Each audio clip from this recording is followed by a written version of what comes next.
Hello students, welcome to our YouTube channel commerce with Kanaujia ma'am. Students, आज का जो हमारा टॉपिक है वो है गुडविल। इसमें हम दो तीन वीडियो बनाएंगे जिसमें गुडविल क्या होती है, इसकी कैरेक्टरिस्टिक्स क्या हैं एंड वैल्यूएशन कैसे करते हैं गुडविल का। जो जो मेथड्स हैं वैल्यूएशन के गुडविल के, वो हम सारे इन वीडियोस में पढ़ेंगे। तो चलिए स्टूडेंट्स, पढ़ते हैं डेफिनेशन ऑफ गुडविल। गुडविल क्या होता है? According to Lord Lindley, the term goodwill is generally used to denote benefit arising from the connection and the reputation। मतलब एक तरह से ये देख लीजिए, गुडविल मीन्स रेपुटेशन। सपोज कीजिए आप एक ब्रांड यूज करते हैं, सपोज कीजिए कोलगेट की अब रेपुटेशन या गुडविल इतनी अच्छी है कि जो पर्सन कोलगेट यूज करेगा वो ब्रांड लॉयल होगा, वो कोलगेट ही यूज करेगा और किसी ब्रांड पे स्किप नहीं होगा। ब्रांड किसी और ब्रांड पे स्किप ना होना क्या कहलाता है कि उस जो प्रोडक्ट की गुडविल बहुत अच्छी है। ठीक है। हम मतलब किसी सपोज कीजिए हम कोई अगर हम सोप की बात करते हैं तो एक थोड़ा सा अच्छा पॉपुलर ब्रांड जिसकी गुडविल ज़्यादा अच्छी है वो कहलाएगा लक्स, है ना। अगर हम फ़ोन की बात करते हैं कि कौन सा फ़ोन हमें ख़रीदना चाहिए, तो जो पॉपुलर ब्रांड हमारे माइंड में आएगा, जिसका भी नाम आएगा, उसकी दैट मीन्स उसकी गुडविल बहुत अच्छी है। ठीक है। तो रेपुटेशन को ही गुडविल माना जाता है। अब गुडविल को इंक्रीज करने के लिए हम खर्चा भी करते हैं, एक्सपेंसेस भी करते हैं, और कुछ गुडविल अपने आप भी इंक्रीज होती है। ठीक है। पॉजिटिव वे में, नेगेटिव वे में बहुत कुछ होती हैं। ठीक है। तो देखिए, हाँ जी, goodwill is the term goodwill is generally use to denote benefit arising from the connection. आपके कनेक्शन से आपको कितने बेनिफिट्स मिलते हैं और आपकी रेपुटेशन से आपको कितने बेनिफिट्स मिलते हैं, आपके कस्टमर आपके पास लॉयल बने रहते हैं। ठीक है। फीचर्स देखिए गुडविल के क्या फीचर्स हैं। It is an intangible asset. देखिए, जो गुडविल है ना वो हमारी एसेट है कि हमारी गुडविल कैसी है, हमारी रेपुटेशन कैसी है, वो हमारे लिए हमारी एसेट है। बट ये क्या है, एसेट हमें दिखने वाली नहीं है, हमें दिखती नहीं है ये एसेट। तो ये क्या है, एक इंटेंजिबल एसेट है ये हमारी। ठीक है।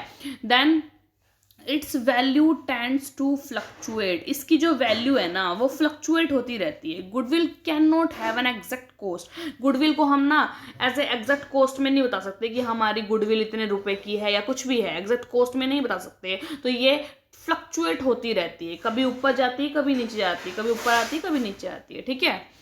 Valuable at the time of sale of business. देखिए, गुडविल कब वैल्यूएबल होती है, जब हम अपना बिजनेस सेल करने के लिए जा रहे होते हैं। सपोज कीजिए हम अपना बिजनेस सेल कर रहे हैं और हमारा बिजनेस बहुत जाना माना बिजनेस है। जाना माना बिजनेस मतलब कि हमारी गुडविल बहुत अच्छी है, तो हमें उस गुडविल के भी पैसे मिलेंगे। सपोज कीजिए आप एक नई एंटरप्राइज बेच रहे हो। ठीक है। वो आपको हुए हैं 1 साल। ठीक है। लोग कोई जानता नहीं है उसको। ठीक है। और एक एंटरप्राइज बेच रहे हो आप जो 10 साल पुरानी है और सब लोग उसे जानते हैं, तो उस एंटरप्राइज को बेचने के जो उसकी रेपुटेशन है ना उसके भी पैसे मिलेंगे आपको। तो जो वो रेपुटेशन के पैसे मिले हैं ना वो गुडविल की वैल्यूएशन है, गुडविल के पैसे मिले हैं आपको। तो देखिए, इस चैप्टर में हम ये करेंगे कि वैसे ये बोला है कि गुडविल को कॉस्ट में हम नहीं निकाल सकते, है ना। तो इस चैप्टर में हम गुडविल की वैल्यूएशन करेंगे कि कैसे वैल्यूएट कर सकते हैं हम, कैसे वैल्यू के टर्म में लेके आ सकते हैं हम गुडविल को। ठीक है। तो देखिए कि जब सेल होता है बिजनेस की, तब गुडविल की वैल्यूएशन की जाती है। आगे देखिए, difficulty in placing value of goodwill. Goodwill की वैल्यू को प्लेस करने में बहुत डिफिकल्टी आती है कि रियल में इसकी वैल्यू कितनी बनती है। It is difficult to place the value of goodwill because its value fluctuate from time to time, जैसे हमने बात करी ड्यू टू चेंजिंग जैसे जैसे सर्कमस्टांसेस चेंज होंगे वैसे वैसे जो गुडविल की वैल्यू है वो भी चेंज होती जाएगी, ठीक है। नो ऑब्जेक्टिव वैल्यूएशन, ऑब्जेक्टिव का कोई वैल्यूएशन नहीं होता। There is a no objective valuation of goodwill as the valuation of goodwill is done in the subjective manner. देखिए इसको ऑब्जेक्टिव वैल्यूएशन नहीं कर सकते क्योंकि सब्जेक्टिव मैनर है, प्रॉपर इसको अच्छे से एस्टिमेट करके एस्टिमेशन लगा के सब्जेक्टिव रूप में इसका वैल्यूएशन किया जाता है। Arising of goodwill, goodwill either arises when one business is purchased by other business where purchase consideration is higher the actual value of net assets acquired, or the goodwill is generated by business over a period of time due to some favorable factors like efficient management, favorable location। देखिए goodwill कैसे create की जाती है एक firm के द्वारा कि उसका मैनेजमेंट बहुत अच्छी है, उसकी सर्विसेज बहुत अच्छी है, उसकी लोकेशन बहुत अच्छी है जहाँ पर ज़्यादा से ज़्यादा लोग पहुँचते हैं, ठीक है। और एक क्या है वैल्यूएशन कैसे होती है, goodwill either arises when one business is purchased by other business, एक बिजनेस ने दूसरे बिजनेस को परचेज किया है, where purchase consideration is higher the actual value of net asset. यानी कि सपोज कीजिए परचेज कंसिडरेशन क्या हुआ, यानी जितने रुपए की आपने वो जो बिजनेस को परचेज किया है, सपोज कीजिए एग्जांपल लेते हैं हम कि मैंने एक बिजनेस 1,20,00,000 का परचेज किया है, जबकि उसकी वैल्यूएशन जो नेट एसेट की बनती है वो बनती है सिर्फ 1 करोड़ की। तो यानी अब डिफरेंस क्या है, ये मेरा कंसिडरेशन है, इतने की परचेज करी है मैंने और इतने की उसकी नेट एसेट की वैल्यू बनती है, तो जो डिफरेंस है 20 लाख का वो क्या है, वो गुडविल की वैल्यू है, वो उसके रेपुटेशन की वैल्यू है, ठीक है। आगे देखिए factor affecting value of goodwill, कि आपकी गुडविल की वैल्यू कितनी होगी, ज़्यादा होगी, कम होगी, उसको कौन कौन से फैक्टर अफेक्ट करते हैं। First location of the business, कि आपके बिजनेस की लोकेशन क्या है। अगर आपके जो बिजनेस है वो एक बहुत अच्छी लोकेशन पर सेंट्रलाइज्ड है तो आपकी गुडविल बहुत ज़्यादा होगी। नॉर्मल सी बात है, जहाँ सेंटर में है तो हर पर्सन हर टाइप के लोग वहाँ पर आएंगे, इधर वाले भी, इधर वाले भी, इधर वाले भी, इधर वाले भी, ठीक है। तो बहुत सारे लोग आएंगे तो आपकी गुडविल ज़्यादा है, ठीक है। Next, management. If the business has good and efficient management, has the business to earn more profit and goodwill. अगर देखिए मैनेजमेंट बहुत अच्छा है, सर्विस बहुत अच्छी है उस ऑर्गेनाइजेशन की, तो उस बिजनेस को क्या फ़ायदा मिलेगा, उसको ज़्यादा प्रॉफिट मिलेंगे, उसकी गुडविल इंक्रीज होगी, ठीक है। बिजनेस लॉन्गेविटी मतलब आपका बिजनेस आप कितना लॉन्ग चला रहे हो, मतलब कि अगर ये बिजनेस 50 साल से चला हुआ आ रहा है तो नॉर्मल सी बात है आपकी गुडविल बहुत अच्छी होगी, है ना। नेचर ऑफ द प्रोडक्ट, आपके जो प्रोडक्ट ऑफर कर रहे हो आप उसका नेचर कैसा है। The business which deals in the daily use products will have stable profits and demand, so will have more goodwill in comparison to those business which deal in the fancy product. जो simple product में जो मतलब deal करते हैं, like day to day जो हम use करते हैं, उन प्रोडक्ट में जो डीलिंग करते हैं उनकी जो गुडविल है वो ज़्यादा होती है। जबकि फैंसी प्रोडक्ट हम कभी कभी खरीदते हैं कि हमारा मन कर गया कि हाँ कुछ आज फैंसी कुछ खरीदा जाए, अदरवाइज हम ऐसी चीज़ें खरीदते हैं जो स्टेबल रहे, ठीक है। तो जो स्टेबल चीज़ें हैं उनकी डीलिंग में क्या है, उनकी गुडविल ज़्यादा होती है। Risk, if the risk involve in the business is more than it will have less goodwill. देखिए जिस बिजनेस में ज़्यादा रिस्क है, is involve in the business is more, तो उसका क्या है, उसकी जो गुडविल है वो कम होगी। And on the other hand, if the risk involved is less, the firm will have more goodwill. जिसमें रिस्क कम है, यानी कि जैसे हमने बात करी है कि normal day to day life की जो चीज़ यूजेबल चीज़ें हैं उनकी गुडविल ज़्यादा होती है। तो डे टू डे जो लाइफ की जो चीज़ें होती हैं उनका रिस्क भी कम होता है, उनमें कोई ज़्यादा रिस्क नहीं होता। तो जिसमें ज़्यादा रिस्क होगा उसकी गुडविल कम होगी, क्योंकि नॉर्मल सी बात है यार, इसमें पता नहीं खरीदे ना खरीदे, इसमें रिस्क वाली बात है, पता नहीं अच्छा निकले ना निकले, तो हम क्या मानते हैं कि उनकी गुडविल अच्छी नहीं है, ठीक है। जिसमें रिस्क ज़्यादा है उसकी गुडविल अच्छी नहीं है, जिसमें रिस्क कम है उसकी गुडविल अच्छी है, ठीक है। competition, if in the near future there are chances of increase in the competition of the firm, it will reduce the goodwill of the business। अगर हमें ये पता है कि इसमें कंपटीशन फर्म में ज़्यादा बढ़ने वाला है तो ये क्या करता है, गुडविल रिड्यूस कर देता है बिजनेस की। नॉर्मल सी बात है, हमें पता है इसके जो और भी इसके फर्दर हमारे पास अवेलेबल हैं चॉइसेस हमारे पास, तो उसकी एक फर्म की जो बिजनेस की जो गुडविल है वो कम होएगी। Profit trends, if the profit of the firm are reducing from the past year, the profits are showing the declining trend, the goodwill of the firm will also reduce and vice versa.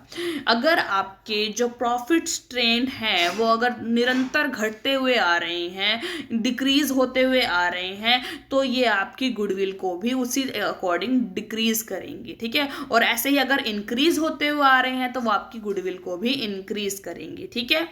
Licence, if the firm has the import license, definitely its goodwill will increase because it can take the advantage of the license which the other firms without license cannot avail।